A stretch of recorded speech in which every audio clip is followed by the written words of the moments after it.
Kapag na po mga kapatid, nagkapag na po. Ito po ay pauwi na po kami galing po sa Tagbilaran. Tagbilaran ba yun po, sir? Paglugpaton. Ha? Paglugpaton. Tagpaglupaton. Ayan na po. So marami po kami pinagdadaanan kanina. Dumaan po kami sa anong tawag yan, sa sapa kanina. Kanina umaga tinaw pa. Pagbalik na mo kanina, perti na lubuga, perti kusuga sa tubig, naanod pa yung motor na mo.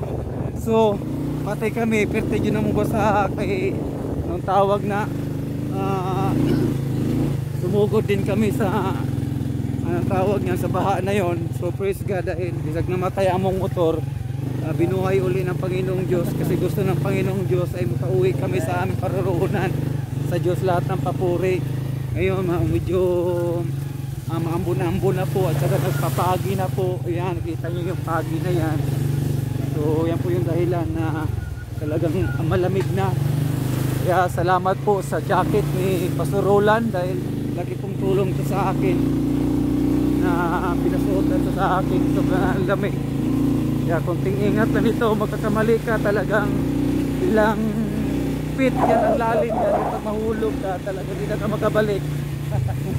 Salamat sa Diyos sa pag-iingat, lalo na sa driver. Pastor gagaling talaga mag-drive. And so salamat sa Diyos. Sa Diyos lahat ng papuri.